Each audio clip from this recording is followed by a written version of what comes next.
Vamos a poner este tiempo en manos del Señor. Padre, esta mañana nos acercamos a ti agradecidos, llenos de gozo por permitirnos reunirnos como un cuerpo. Siempre lo hacemos, Señor, y pareciera ser, Señor, trillado o repetitivo, pero es que nuestro corazón se llena de alegría el podernos ver, el poder estar aquí presencialmente, gozándonos, conociéndote. Gracias por tu presencia en nosotros, gracias por tu sacrificio en la cruz que nos da acceso, Señor, a tu presencia, a tener comunión contigo. Y gracias por tu palabra y porque tu Espíritu Santo le da, Señor, sentido, la vivifica y viene hasta nuestro corazón y penetra en él y hace cambios y produce cambios. Te doy gracias, Señor, porque nos alumbró la luz del Evangelio. Y mi oración para mi familia, Señor, y mis hermanos en la fe que también son mi familia, es que tu palabra, Señor, siga produciendo un fruto de santidad, un fruto, Señor, de justicia, Señor, un lavamiento, una regeneración, una transformación, renovación de mente.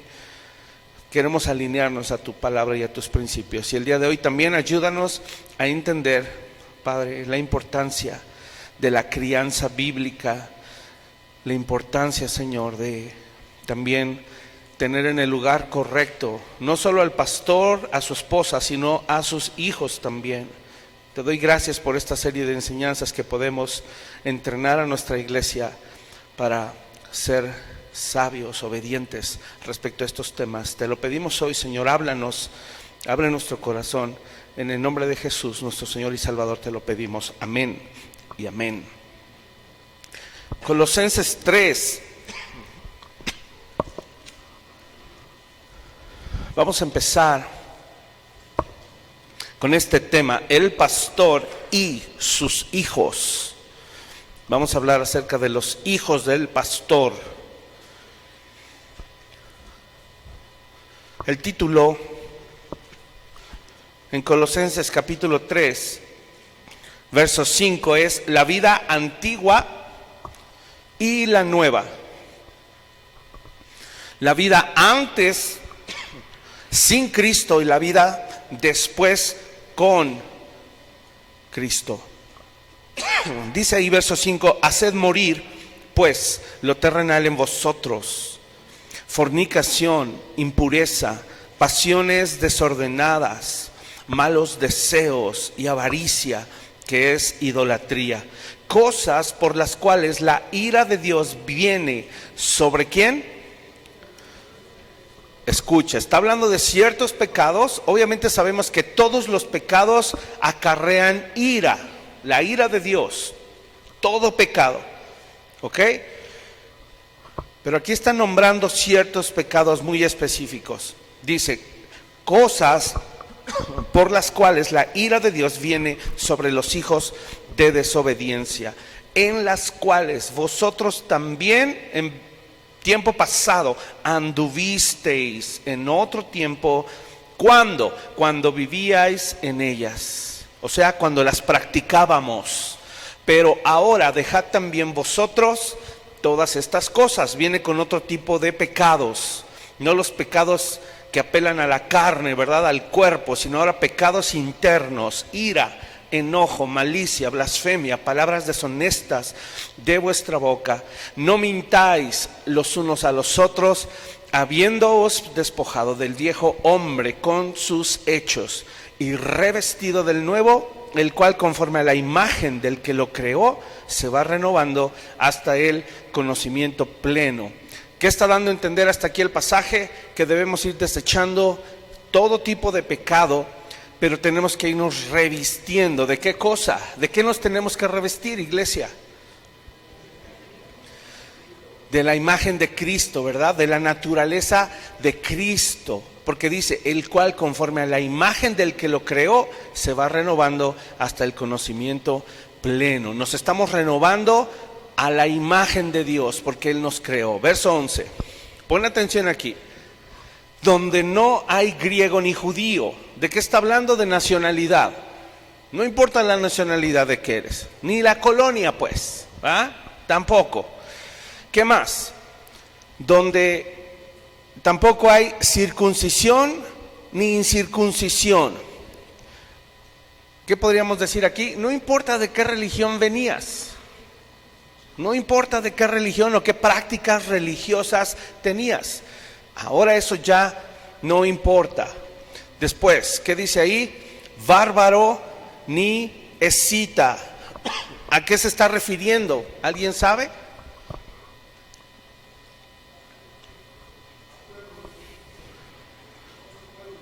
Otro tipo de pueblos. ¿Qué más? Costumbres, ¿verdad? ¿Qué más? Después de eso, siervo ni libre. Podríamos aquí incluso, aunque no lo dice explícitamente, pero sabíamos que los siervos no tenían aspiraciones de tener un trabajo, un negocio propio, ¿verdad? Habla de estratos sociales. No importa tu estrato social, ¿ok? ¿Qué más? Sino que Cristo es el todo y en todos. Vestíos pues como escogidos de Dios, santos y amados, de entrañable misericordia, de benignidad, de humildad, de mansedumbre, de paciencia. Está hablando de fruto del Espíritu. Verso 13, soportándoos o dándose soporte unos a otros, perdonándose unos a otros si alguno tuviere queja contra otro, de la manera que Cristo os perdonó, así también hacedlo vosotros. Y sobre todas estas cosas, vístanse de amor, que es el vínculo perfecto, y la paz que gobierne. Y la paz de Dios gobierne en vuestros corazones, a la que asimismo fuisteis llamados en un solo cuerpo, y sed agradecidos. La palabra de Cristo more en abundancia en vosotros, enseñándoos y exhortándoos unos a otros en toda sabiduría, cantando con gracia en vuestros corazones al Señor, con salmos e himnos y cánticos espirituales, y todo lo que hacéis, sea de palabra o de hecho, hacedlo todo en el nombre del Señor Jesús, dando gracias al Padre por medio de Él.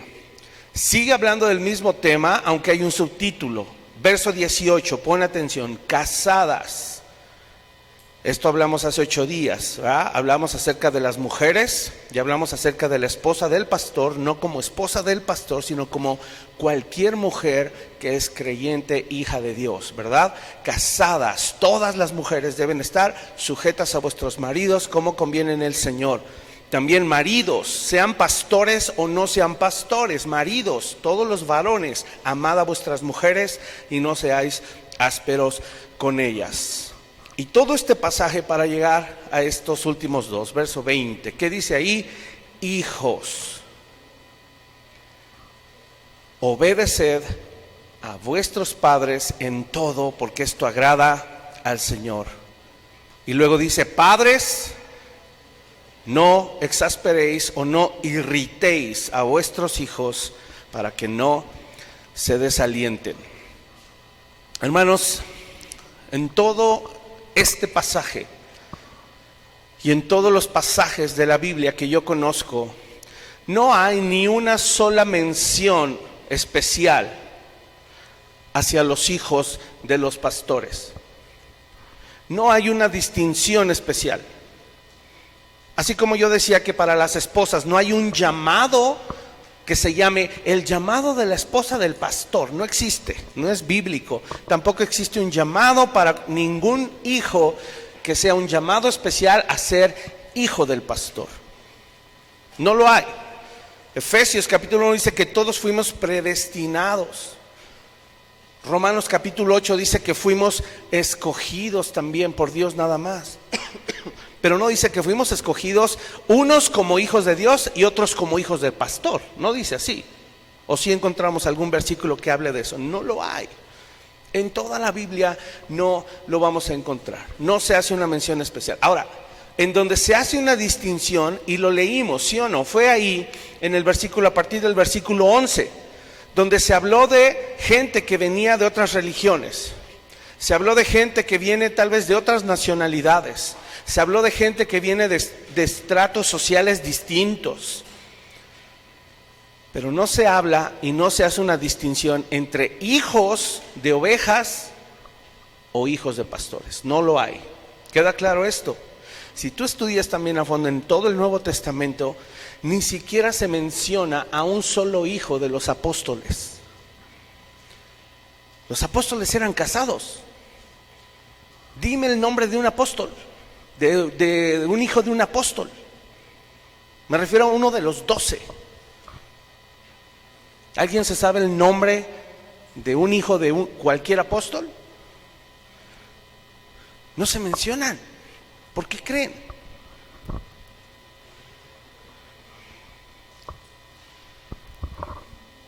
Debería, ¿no? ¿Cómo se llama el hijo de Billy Graham? ¿Alguien sabe? Uy, tampoco. Bueno, ¿y eso qué es famoso? ¿Cómo se llama el hijo de Cash Luna? Cashito Luna, sí, claro, sí.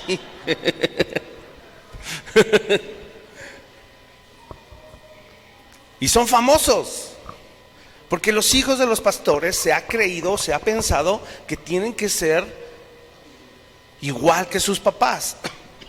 ¿Dónde dice la Biblia eso? No hay.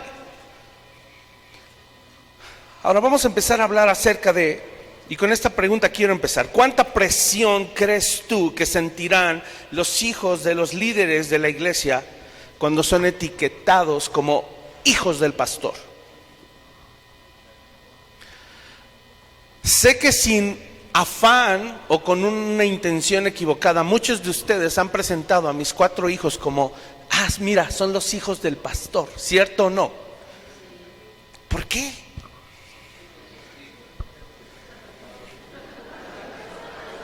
Sí, pero ¿por qué no decir son los hijos de Daniel? De Dani y Pichi. ¿Por qué como los hijos del pastor? Ahora parece chistoso, pero esta etiqueta por generaciones ha pesado sobre los hijos de los líderes de la iglesia. Y no solo sobre el pastor. Mira, la hija del líder de alabanza, Hadassah. ¿Por qué le queremos echar crema? Mira, los hijos de los que presiden, los Álvarez, que presiden la reunión aquí, Lalo y Caro. Sé que todo congregante siempre tiene la inquietud o la incógnita de cómo es que el pastor ve a sus hijos o los educa o los cría. Sé que muchos de ustedes tendrán la incógnita de cómo será verdaderamente en casa. Hace 2 días Julio y Gaby fueron a nuestra casa y justo iban entrando cuando yo le estaba gritando a uno de mis hijos, no enojado, no enojado, pero dije así de, ¿qué onda, no? Como que no te hagas guaje, algo así le dije, no te hagas, no, ve y haz lo que te pedí. No estaba enojado, nomás le recordé. Y entra Julio y ni hola me dijo. Me dijo, ya sé cómo son en verdad. Algo así me dijo. Acabo de conocer al pastor como es en realidad. Pues como cualquier papá que le grita a su hijo que no ha hecho lo que le pidió. Y a mi hijo como cualquier hijo, como todos los jóvenes que aquí están, que no obedecen a la primera a veces, ¿verdad? Y eso no quiere decir que no se haya hecho un trabajo en la vida de mis 4 hijos. Se han procesado, se han entrenado en obediencia. Y esa es la intención de recibirlos o de ir a sus casas, porque nosotros también los queremos conocer en casa como son realmente, y queremos que nos conozcan en casa como somos realmente. Habrá esa incógnita o esa inquietud, ¿cómo disciplinará el pastor a sus hijos? ¿Qué les dirá cuando se equivocan o fallan o desobedecen? Incluso tal vez la incógnita, ¿y les dará vara? ¿Los castigará? Pero hay preguntas mucho más importantes que esa, que sí habla la palabra de Dios. ¿Qué tal esta pregunta? ¿Se preocupará el pastor por cuidar la fidelidad de sus hijos?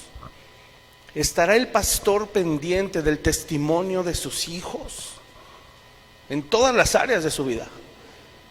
¿Cuidará el pastor las redes sociales de sus hijos? Las conversaciones que tiene, el tipo de relaciones que tienen, el tipo de amigos. cómo se llevan con el sexo opuesto, el pastor estará al pendiente. Y sabes, después de ciertas preguntas, la iglesia empieza a deducir.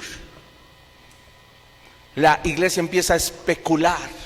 La iglesia empieza a hacer presuposiciones, incluso a dar opiniones y a emitir juicios. ¿En base a qué? Pues a lo que ve. ¿Cierto o no? Pues es que lo que no se ve no se juzga, o lo que, ¿cómo es? Lo que se ve, eso. Lo que se ve no se juzga. Si yo usara esa frase con todos ustedes,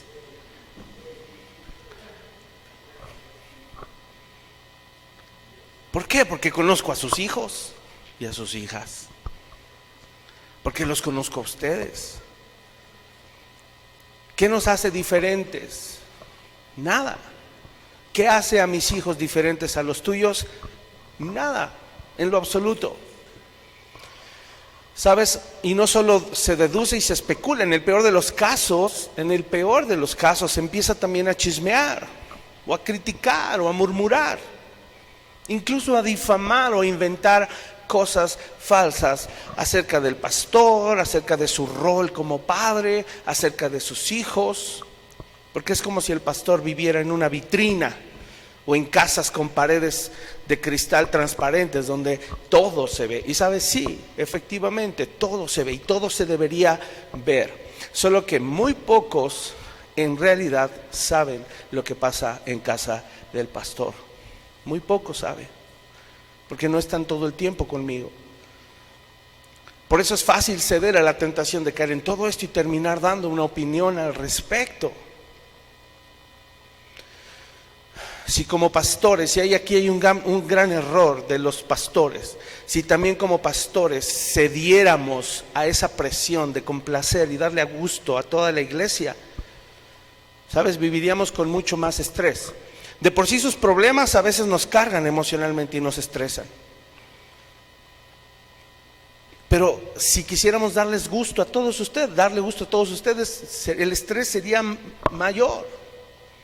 Incluso, además, si sometiéramos a nuestros hijos a vivir esa misma presión de quererlos agradar a ustedes y poniendo esa carga sobre sus hombros, pobres, vivirían con psicosis, ¿no? Extrema, todo el tiempo, con delirio de persecución. Así que no vamos a ceder ante esa presión o ante esa demanda. Creo que lo hemos ido entendiendo en las prédicas anteriores. No somos una familia impecable, no somos una familia perfecta y nunca lo seremos. Nunca. Dile al que tienes a un lado, nunca la familia del pastor va a ser perfecta. Ni el pastor va a ser, díselo en serio. Que esto quede grabado en tu corazón. Nunca vamos a ser perfectos. Tú nunca vas a ser perfecto en esta tierra. Cuando Cristo venga y nos glorifique, dice entonces sí, seremos todos tal cual es Él, ya sin corrupción y ya sin pecado. Pero mientras vivamos en esta tierra, nadie va a ser perfecto nunca. Tampoco mi familia, tampoco mi esposa, ni mis hijos. Así es de que lo que sí somos una familia en perfeccionamiento, eso sí lo somos. Y estamos siendo procesados. La Biblia no expresa lineamientos o requisitos especiales para los hijos de los pastores. Okay, vamos a aprenderlo, vamos a la escritura. 1 de Timoteo 3. El primer pasaje que leímos, que fue largo, lo usé porque esas son las demandas de Dios para todos los hijos de Dios. Y no echa una carga mayor sobre los hijos de pastores, ni siquiera se contempla y ni siquiera se menciona. Y si lo que leímos en Colosenses es una responsabilidad de todo creyente, aquí sí se hace una pequeña distinción para los hijos de los líderes, en específico de los pastores. 1 de Timoteo 3:4 dice que el pastor gobierne bien su casa, que tenga a sus hijos, es el primer pasaje que habla de los hijos de los pastores, que sus hijos estén como en sujeción con toda ¿qué? honestidad. Pues el que no sabe gobernar su propia casa, ¿cómo cuidará de la iglesia de Dios? Tenemos un dilema aquí, porque en esta carta lo expresa de una forma, pero vamos a Tito 1, ahí adelantito. Vamos a la carta que Pablo le escribió a Tito, y hay una pequeña variación, y quiero que pongas mucha atención, y te vas a dar cuenta del dilema. Tito 1:6 dice, ¿ya están ahí? Tito 1:6, el que fuere irreprensible, está hablando del pastor, que debe ser irreprensible. También el pastor debe ser marido de una sola mujer, y escucha aquí, y tenga hijos, ¿qué? Creyentes, que no estén acusados de disolución ni de rebeldía. ¿Ya vieron cuál es el dilema? ¿Cuál es el dilema aquí en estos dos pasajes? Son los dos pasajes en donde se habla acerca de los hijos de un pastor.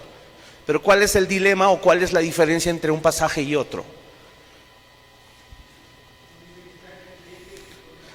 Exactamente. Gracias, Trotsky.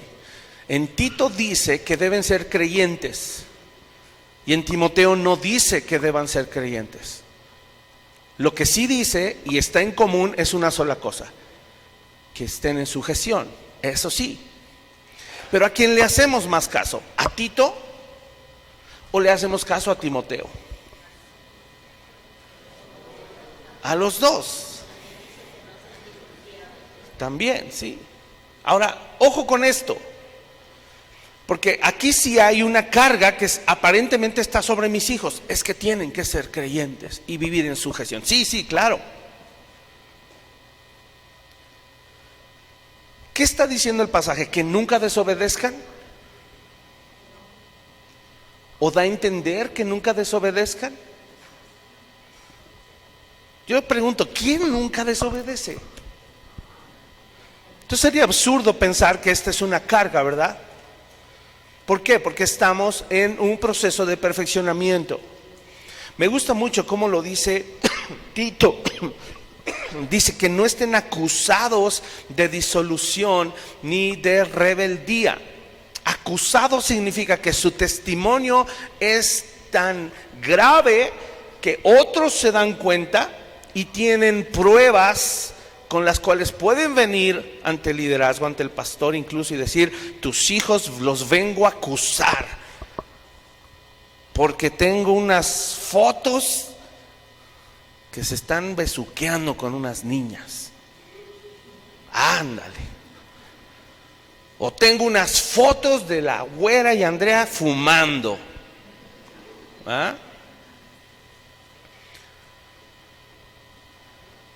Que no estén acusados de disolución ni de rebeldía. ¿Sabes? El título dice requisitos de los obispos, no de los hijos. El problema grave sería si yo no hago nada, porque los requisitos son para mí, no para ellos. El pasaje no está dando a entender que no se pueden equivocar, fallar o pecar. Lo que está diciendo es que si yo tolero las fallas, el pecado, y me quedo callado y no digo nada, entonces el que está fallando no son ellos. ¿Quiénes son? Yo y mi esposa. ¿Eso me habilitaría para ser pastor? No, rotundamente no. Entonces, ¿a qué se referirá la palabra creyente? Hay que ir entonces a la concordancia, hay que ir al origen, ¿verdad? Nos encanta ir al origen, al griego, al léxico, a la Strong. ¿Qué significa esa palabra? Creyente. Y antes de decirte el significado, te hago una pregunta. Medítala. ¿Es necesario que los hijos del pastor o de los líderes de la iglesia sean creyentes? ¿Crees que es un requisito que sean creyentes? Porque parece que lo exige a Tito, pero a Timoteo no. Entonces, ¿a qué se está refiriendo con esta palabra creyentes? Creyentes viene de la palabra pistos. Y en griego esa palabra está apoyada en pistis. Alguien la debe reconocer. Si has estudiado la concordancia alguna vez, el griego, ¿qué es pistis? Fe. Y lo que está diciendo al decir pistos es que ellos sean fieles, que tenga hijos fieles. Y si ahondas en la concordancia, no solo es fieles, sino fidedignos, que sean hombres con un carácter dignos de confianza, dignos de confiar en ellos. Personas que muestran fidelidad en los asuntos cotidianos de la vida. Personas que ejecuten los mandamientos. Sí, personas creyentes, obviamente, en los principios de Dios.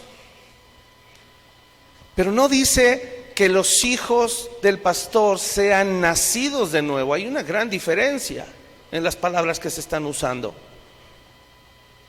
Porque si no, ¿qué palabra hubiera tenido que usar para nacer de nuevo o nuevo nacimiento, regeneración? ¿Cuántos se la saben? La di en una prédica. ¿Nadie? Bueno, de tarea búsquenla. Es posible, te pregunto,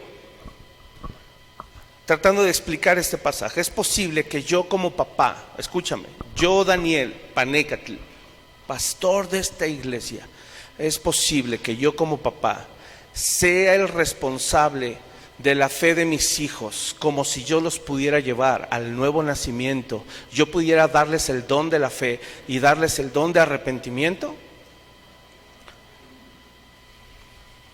No, no es bíblico. No es bíblico. Esa labor, ¿quién la hace? El Espíritu Santo. Entonces, determinantemente, la palabra que están usando ahí no es que sea nacido de nuevo o un hijo de Dios, rotundamente. Puede ser un joven que está conociendo el Evangelio, que se le han predicado los principios de Dios. Puede ser que está conociendo lo que es el amar a Dios de una manera intelectual.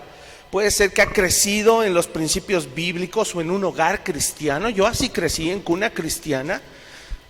Puede ser que sus papás, al abrazar la Biblia como el libro de principios para la crianza de sus hijos y la han aplicado sobre sus hijos, puede ser que ya produjo en los hijos un buen carácter, ya atenuó toda la vieja naturaleza. Y sí, se equivocan, pero están en un proceso y tal vez ellos son hombres que son dignos de confianza, pero no necesariamente nacidos de nuevo. Hasta los no creyentes pueden generar eso con un buen modelo de crianza. Pero no está hablando que necesariamente sean nacidos de nuevo, porque entonces el Espíritu Santo no da certificados de nuevo nacimiento para los pastores. O sea, no tengo un certificado firmado por el Espíritu Santo de que mis hijos nacieron de nuevo y me avala para ser pastor. No hay. Es absurdo. No podemos aseverar y asegurar cuando es obra del Espíritu Santo que sea un requisito que ellos sean hijos de Dios. No, pero sí deben ser hombres y mujeres fieles y que vivan en sujeción y que honren a sus padres en casa. Eso sí. Gracias a Dios, también tengo mucho que agradecerle al Señor, porque ha sido su obra y su gracia, no yo ni mi esposa, que hoy puedo dar fe de eso, de que no son perfectos, pero me obedecen y me honran.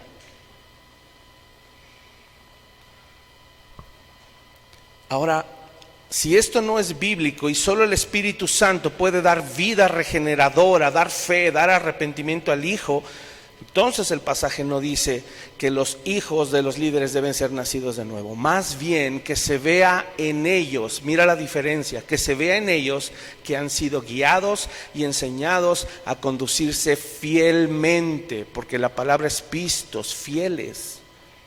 Se les ha enseñado a conducirse fielmente en asuntos cotidianos, que se perciba en ellos que viven en obediencia y honra a sus padres.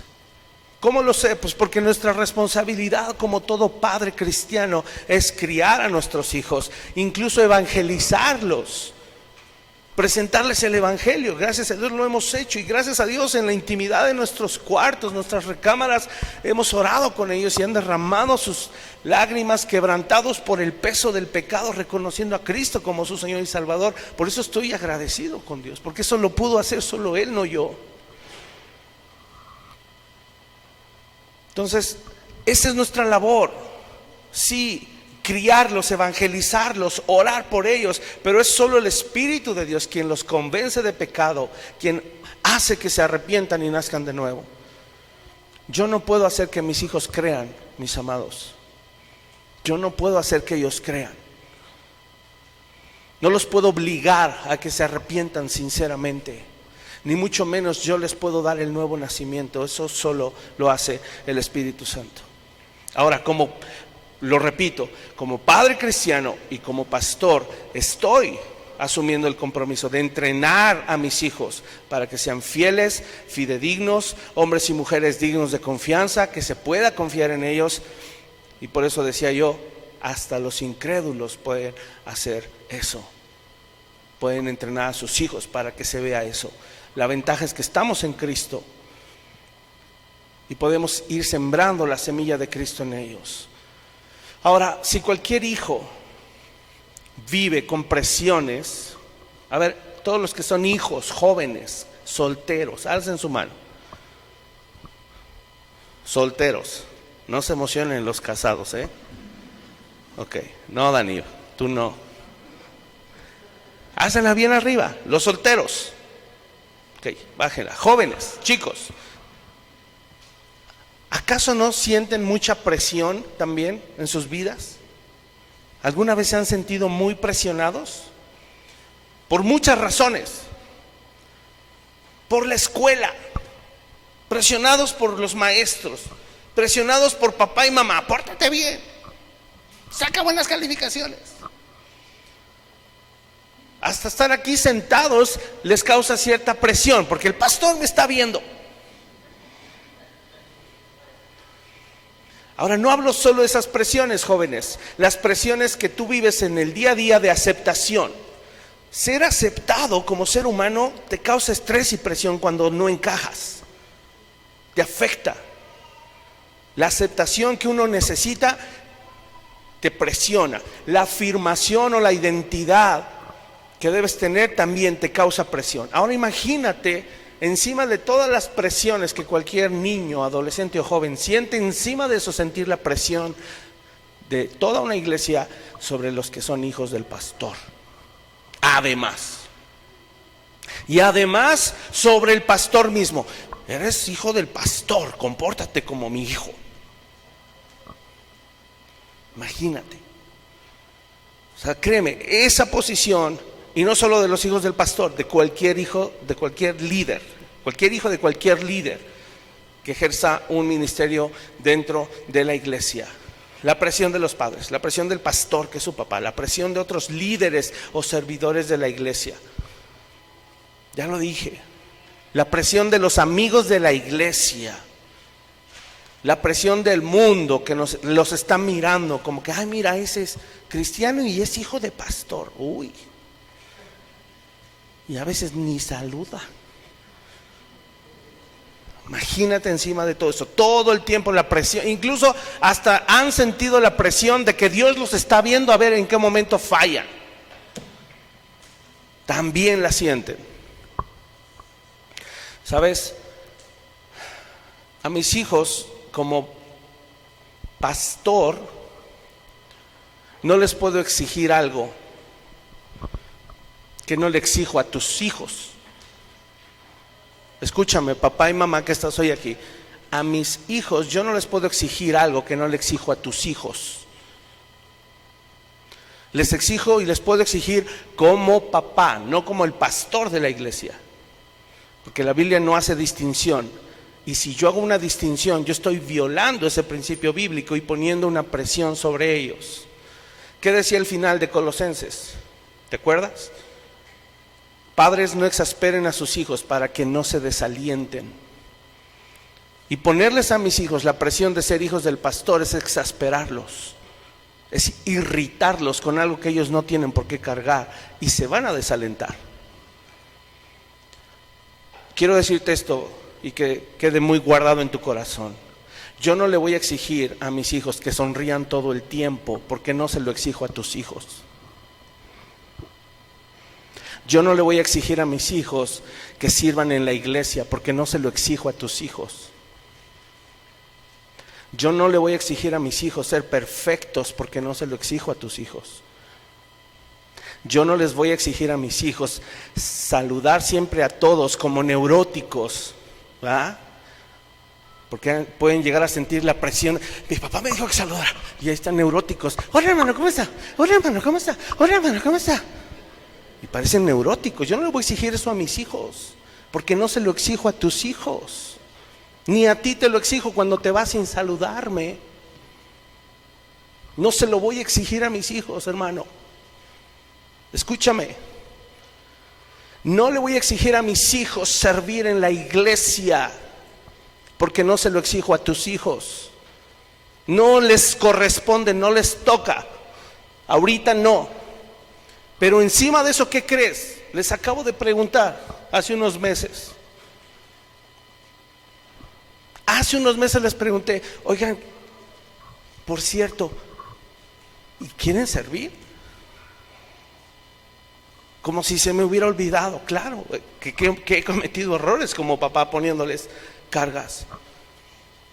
¿Sabes cómo se me quedaron viendo los cuatro? No podían creer que su papá, el pastor, les estuviera preguntando si querían servir.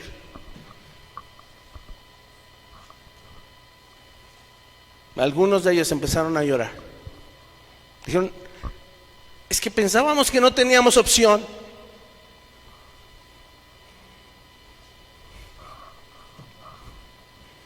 ¿Quién actuó mal? Yo como papá.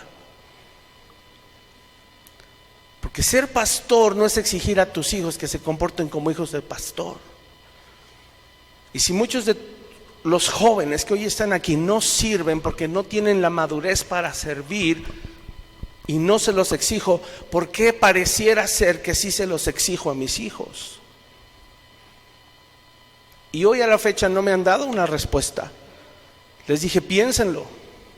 Ya llevan 3 meses más o menos pensando, 2 meses pensando si quieren servir o no. Y no les voy a exigir servir, porque no se lo exijo ni a ustedes ni a sus hijos. Eso lo exige el Señor a cada uno y hace un llamado personal a cada uno. Y no va a ser mal visto que mis hijos no sirvan porque no tienen la obligación de servir, están en un proceso.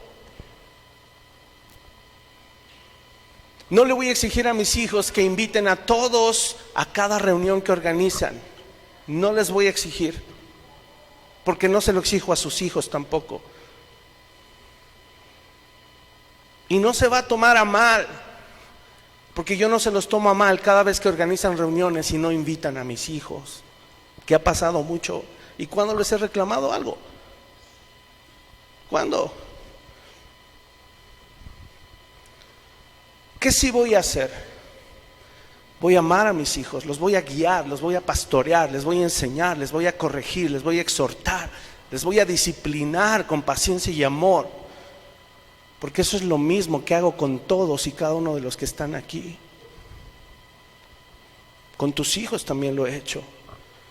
No estoy diciendo que cuando vea actitudes pecaminosas o hagan algo indebido no les voy a decir nada, o no les voy a exigir nada, o no los voy a regañar. Estoy diciendo que los voy a tratar como hijos de Dios, no como hijos del pastor. Todos y cada uno de los que aquí están sentados tienen la misma obligación y la misma responsabilidad delante de Dios de tratar a mis hijos como sus hermanos en la fe. Tú, hermano, hermana, tú joven, jovencita, tienes la obligación y la responsabilidad de parte de Dios de tratar a mis hijos como tus hermanos en Cristo, no como los hijos del pastor, como a cualquier joven. Y a veces no se les ha tratado como a cualquier joven, porque esperamos ver algo que en otros jóvenes no esperamos ver. Mis hijos, hermanos, al igual que todos tus hijos, son personas. Deben ser tratados como tales. Ellos también tuvieron una naturaleza caída, igual que tú y que yo. Ellos también nacieron pecadores. Ellos están lidiando hoy con el viejo hombre y están en proceso de santificación, igual que tú y que yo. Si vemos Efesios 4, nos ayuda a entenderlo un poquito más. Tú te sabes el pasaje. Efesios 6:4 dice: vosotros padres, no provoquen a ira a vuestros hijos. ¿Qué es provocar a ira? Presionarlos, exasperarlos, irritarlos o ponerles tantas cargas que ellos en su interior estén tan llenos de tanta emoción que exploten en enojo. Como dice, no los provoquen a ira, no provoquen a ira a vuestros hijos, sino ¿qué cosa? Criadlos en disciplina y ¿qué? Amonestación del Señor. No amonestación del pastor, ¿verdad? Y sabes, tengo que confesar que por muchos años cometí el error de presionarlos de más, de irritarlos, de exasperarlos, de exigirles servir sin decirles una sola palabra, con mi actitud simplemente. Entiendo su reacción cuando se quedan callados y dicen: es que no sabíamos que podíamos escoger si servir o no servir.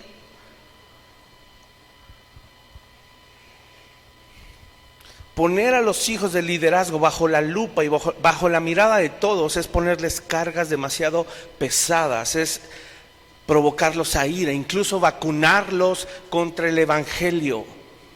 ¿Sabes? Hay cantidad de hijos de pastores, sí, rebeldes, desobedientes, pero ¿sabes por qué? Porque sus mismos papás lo provocaron. Porque pusieron sobre ellos demandas que la Biblia no pone y Dios no pone sobre ellos. Y guardaron tanto enojo y tanto resentimiento hacia sus padres primero por ignorarlos, por hacerlos sentir menos importantes que la iglesia, que después ese enojo se canalizó y ese resentimiento se fue hacia la iglesia. Y empezaron a odiar la iglesia. Y después empezaron a odiar servir a Dios. Y después se enojaron con Dios también. Y se alejaron y por eso son hijos de pastor, lo peor. Pero qué fácil es decir esa frase, sin entender verdaderamente el contexto.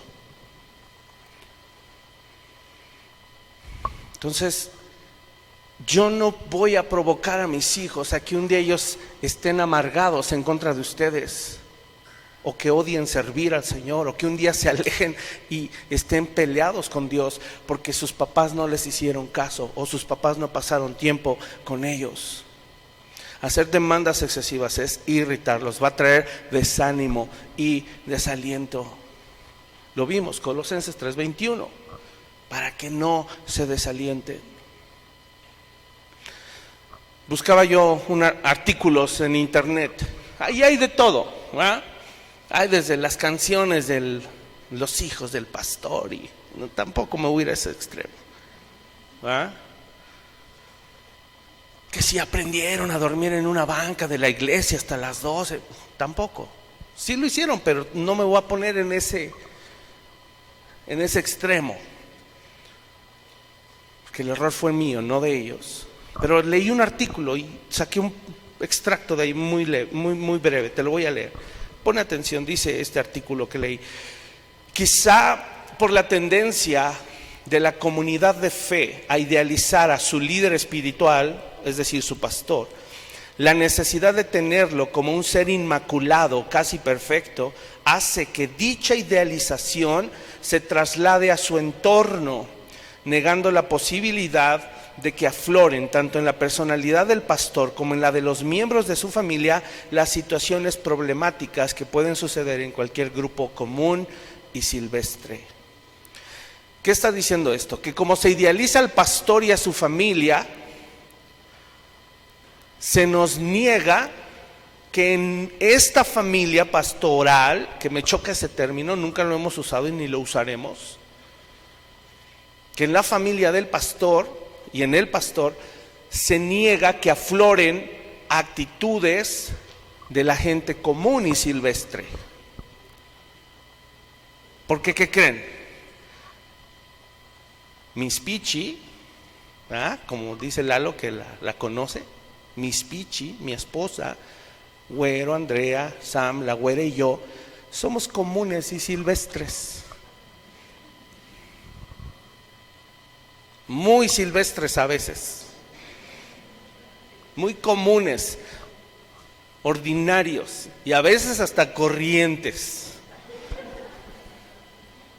Sí, se nos aflora la naquez también a veces. No tenemos nada inmaculado y espectacular. Voy a seguir leyendo. Esta situación se hace más grave cuando el líder religioso compra esta idea de la exigencia de perfección e impulsa a su familia para que lo asuma como una necesidad estratégica a los fines de su ministerio. A partir de ahí pueden suscitarse infinidad de situaciones, escucha esto, patológicas con finales insospechados. Es decir, que yo exija a mi familia ser perfecta porque nos conviene que nos perciban perfectos. ¿Sabes? Eso se generaba y crecimos en un ambiente así, cristiano. Mis hijos crecieron en un ambiente así. Casi puedo oír la vocecita atrás, para que los hermanos diezmen más, hay que portarnos bien. Eso era antes, ¿verdad? Y exigimos, es que es una estrategia ministerial, que la esposa se vea pulcra, santa, inmaculada, los hijos del pastor rayen en perfección, en servicio, en gozo, sonrisas perfectas de Ken y de Barbie, para que se la crean, para que la iglesia se la crea. Es una estrategia para que se mantenga la iglesia sana. ¿Quién edifica la iglesia y quién la sostiene? ¿Quién prometió que ni el Hades prevalecería contra la iglesia? Cristo. ¿Quién soy yo para crear estrategias con mi familia y decirles aguas? Como el Pedrito, aguas. Se pueden suscitar infinidad de situaciones patológicas. Les podríamos generar severos problemas psicológicos. Sí, que rayarían en psicosis o neurosis. Miren, me encontré artículos de terror también. Me encontré en especial un artículo en donde venían testimonios de hijos de pastores. Por discreción y respeto no voy a decir todo lo que leí ahí, pero cuestiones de, ¿cómo se dice? Cosas alarmantes en aspectos sexuales. Incluso un hijo de pastor que con tanta ira y resentimiento guardó que llevó un arma a la iglesia y le disparó a otro líder espiritual y a su hijo. Digo, en México no se ve tantas, en Estados Unidos están como un poquito más cucus, ¿verdad?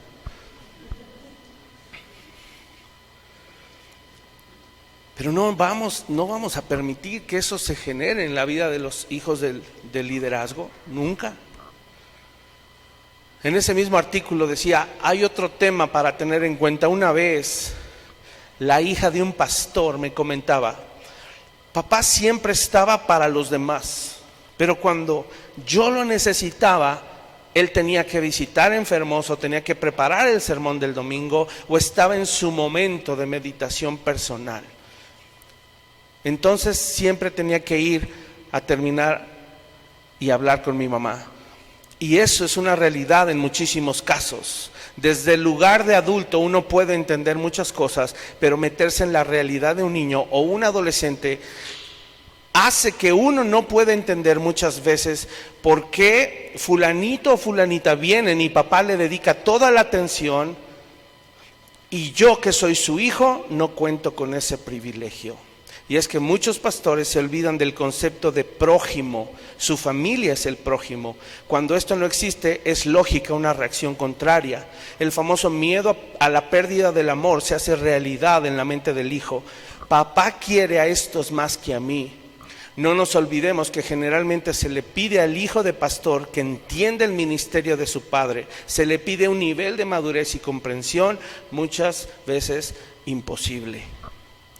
¿Por qué imposible? Porque el que debería enseñarles y generar ese pensamiento es el papá. Pero si el papá no está, ¿cómo se lo va a generar? Y encima la iglesia espera que ellos lo comprendan. Sabes, en toda esta problemática, hermanos, es de gran ayuda siempre una mujer temerosa de Dios que suple lo que el padre no hace. Pero aún así, la ausencia de un padre va a generar estragos en la vida de sus hijos, deja huellas profundas. ¿Por qué? Porque para los jóvenes es muy difícil asimilar esto. ¿Cómo asimilan? Que todos son más importantes menos ellos. ¿Cómo lo asimilan? ¿Cómo van a empezar ellos a asimilar a Dios también? Porque el papá, es que es lo que Dios me pide. ¿Cómo asimila el hijo a Dios? Entonces a Dios tampoco le interesó. Y por eso pasa lo que pasa. ¿Sabes cuál? Nunca me lo han dicho mis hijos, nunca, y le agradezco a Dios por eso, pero esto me ha ayudado a abrir los ojos. Y cuando estaba tratando de estudiar esto, esta pregunta como que se formulaba en mi cabeza. Y probablemente ellos lo han pensado y se lo han preguntado: ¿por qué mi papá no puede ser simplemente mi papá? ¿Por qué? Ellos podrían encontrar en otro varón a un pastor. Y otro varón podría ejercer un rol de pastor sobre ellos, pero ellos nunca van a poder encontrar a un papá. Y ningún varón va a poder ejercer el rol de papá que solo yo puedo ejercer. Esto me ha impactado, hermanos. Yo soy su papá antes que ser su pastor. Y los debo tratar como a mis hijos, no como a mis ovejas. Pero cuando le doy más tiempo a las ovejas que a mis hijos, entonces es cuando ellos sufren. Y evita que ellos tengan un acercamiento genuino a Dios. Ya no es una convicción seguir a Cristo. ¿Cuál es el rol del papá? Ya lo aprendimos: proteger, ¿no? Sembrar, labrar, proteger. Y si ese rol natural no está presente en mi casa, ellos ¿cómo van a poder crecer sanos y saludables espiritualmente? Porque el papá es mucho más que un pastor. No puedo esperar yo de mis hijos tampoco más de lo que ellos son. Son como cualquier joven, créeme. Ustedes tampoco pueden esperar de ellos más de lo que ellos son, porque son exactamente igual a ustedes. ¿Qué quieren mis hijos y los hijos de cualquier líder? Pasar tiempo con su papá, reír juntos, salir al parque, salir a la plaza de la mano.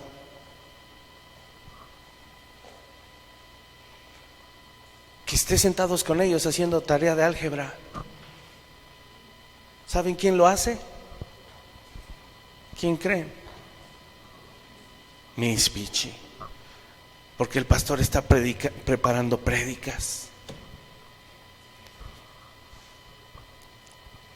¿Sabes? Esto ellos anhelan, ellos también desean un papá que no sea adicto al trabajo, lo decía yo en mi testimonio, aunque sea un trabajo ministerial.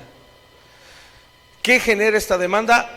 Tristemente, hermanos, me confieso, la mala enseñanza del pastor, que no entrena a su iglesia y cede ante esas demandas. Hay muchas cosas que tengo que ajustar con mi familia y lo voy a hacer.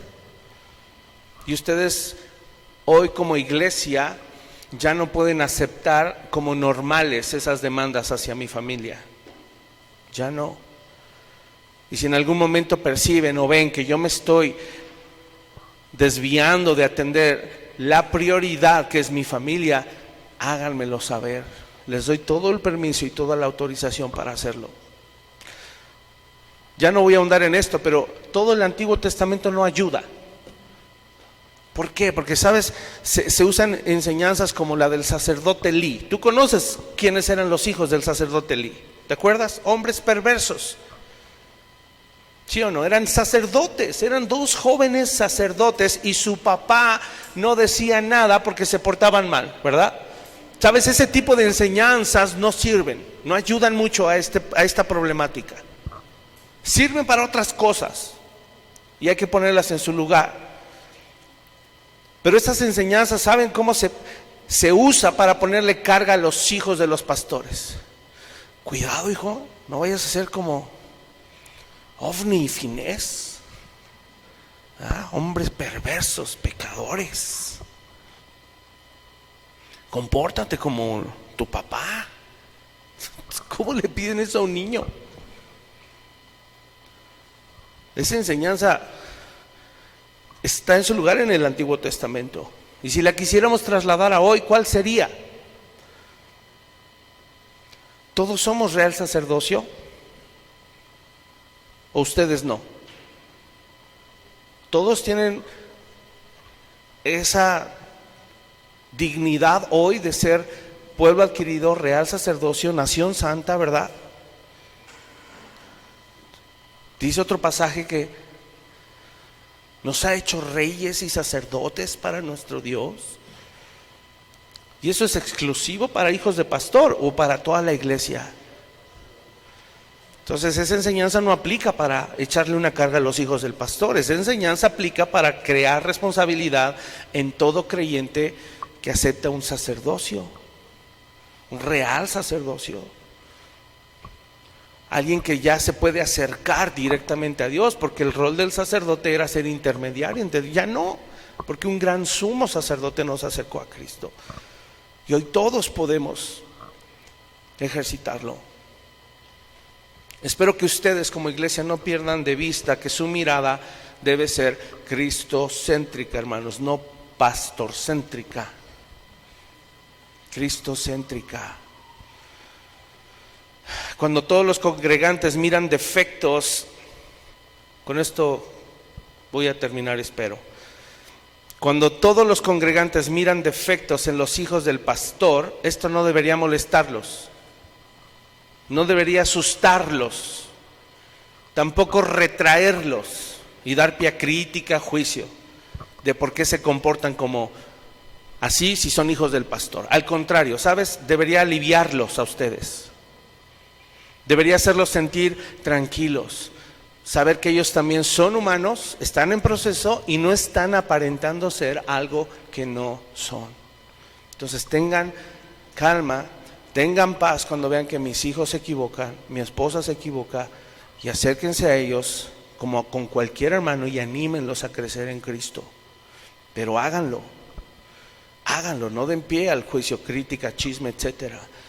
Cuando exigimos perfección en los hijos del pastor, les estamos robando la bendición de ser procesados, igual que cada discípulo tiene derecho. Tú no tienes el derecho de robarle eso a mis hijos, porque están en un proceso igual que tú. Les quitamos la bendición de ser genuinos y los orillamos a buscar aceptación siendo hipócritas, aparentar. Podríamos pensar, ¿cómo es que sirven en la alabanza si tienen malas actitudes? Eso es ser juicioso, criticón, murmurador. Ahora yo pensaría, es correcto, ¿por qué están sirviendo ellos? Si están en proceso, ¿por qué están sirviendo? ¿No deberían estar sirviendo? ¿Por qué no sirven otros? No, espera, es que no hay otros. He ahí el problema. No hay otros. ¿Sabes? Los hijos del pastor lo hacen porque los que ya pasaron ese proceso y no tienen esas malas actitudes, no quieren servir. Ahora yo pregunto, ¿será eso? ¿O será que en realidad tampoco han vivido un proceso y no entienden el peso y el valor del servicio? Que a pesar de que ellos saben que se van a subir aquí y van a estar bajo la mirada de todos y los van a criticar, ellos han decidido tragarse eso y servirle al Señor. Pero ellos están por responderme si van a seguir o no. Entonces no se alarmen si no los ven aquí arriba. No pasó nada grave, simplemente dijeron no, ahorita no. Pero mi labor va a ser seguir entrenándolos para que un día digan, sí Señor, yo te voy a servir, porque te amo. Mis hijos no deberían servir porque son mis hijos, ¿ok? Sino por convicción. ¿Qué necesitan? Pues que yo haga mi trabajo como papá, y lo voy a empezar a hacer. Me faltaron varias cosas más pero eso ya no les corresponde saberlo. Son cosas que yo voy a empezar a hacer. Cosas como no sermonear a mis hijos, porque oyen muchos sermones.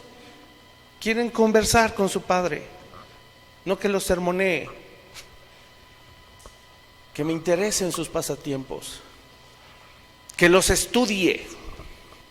Así como pongo ahínco y pasión por estudiar la exégesis y la raíz del griego, que me preocupe por ahondar en sus corazones y los estudie, sepa leer sus caras cuando están tristes, abatidos. Eso voy a empezar a hacer como un padre piadoso. Darles también la gracia de que si fallan, sigan adelante sin poner un dedo de eres un pecador.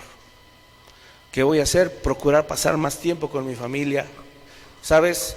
Porque si lo hago, si yo empiezo a gobernar mejor mi casa, si yo empiezo a procurar ser mejor marido, ser buen padre, con la gracia que Cristo me da, obviamente, les procuro, paso tiempo con ellos, suplo sus necesidades espirituales, los guío en el temor de Dios. ¿Qué crees? Que así lo voy a hacer también con ustedes. De hecho, por eso es un requisito. Que así como lo hace en casa, lo va a hacer en la iglesia. Pero si yo lo dejo de hacer en casa, ¿qué crees que va a empezar a pasar? Lo voy a dejar de hacer aquí con ustedes en la iglesia. Así es de que quiero agradecerle a aquellos valientes. Le doy gracias a Dios por la vida de esos valientes, hombres y mujeres valientes que se han tomado el reto de no mirar a mis hijos como mis hijos. No como hijos del pastor, sino como sus hermanos en Cristo. Gracias por todos aquellos que se han acercado a ellos, a ver cómo están, a preguntarles cómo están. Así como alguna vez se acercan conmigo y valoran el servicio, sé que también, no solo mis hijos, hay otros que están sirviendo aquí arriba. ¿Cuántas veces te has acercado a ellos, a todos los que sirven, para que toda esta reunión salga? ¿Cuántas veces te has acercado con ellos a agradecerles por el servicio que prestan, por el servicio que te prestan? Le agradezco incluso al Señor, nos ha enviado también ahí en la escuela una Miss que se ha atrevido a tratar a mis hijos como cualquier hijo de vecino. No le ha interesado que son hijos del director ni del pastor, y lo que les tiene que decir se los dice. Y no sabes cuánto han impactado el corazón de mis hijos. Estoy muy agradecido por eso. Termino con esto, Lucas 2:52, verso cortitito.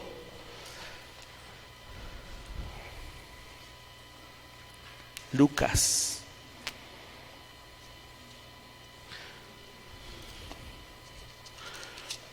2:52.